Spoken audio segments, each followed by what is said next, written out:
আমি হয়তো ভুলে গেছি আমার মায়ের ওই কথা,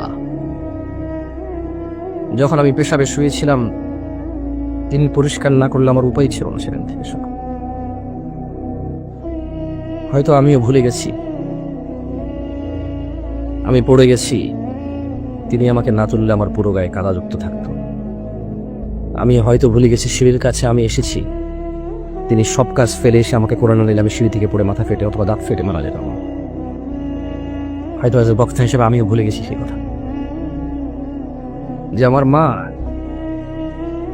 নিজের জন্য ডাল আর ভাতের ব্যবস্থা করে আমার জন্য গরু দুধের ব্যবস্থা করেছিল যাতে আমার পুষ্টি হয়।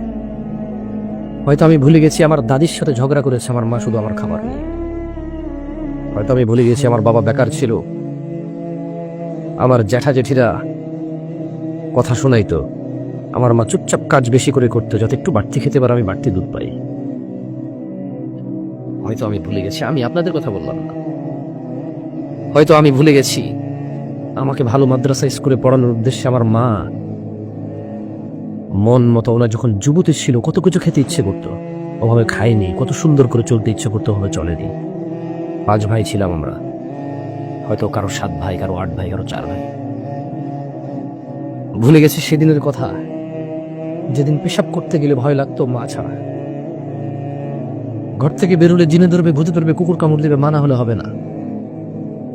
সেই দিনের কথা হয়তো আমিও ভুলে গেছি, কিন্তু আল্লাহ নবী সাল্লাল্লাহু আলাইহি সাল্লাম ভুলেননি। তিনি বলেছেন পৃথিবীর সবচেয়ে বড় অপরাধ আল্লাহর সাথে শিরিক করা, তারপরে ওয়াউকুল ওয়ালিদাইন, পিতামাতার অবাধ্য হওয়া। কতটুকু অবাধ্য? পারবো না, করবো না, এখন না,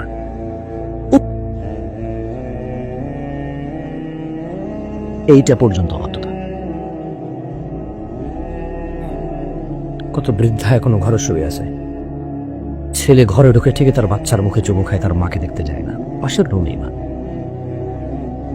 কত বৃদ্ধ এখনো আজকে এখানে আসতে পারেনি, ছেলে চাইলে তার বাপকে কোলে করে নিয়ে আসতে পারত।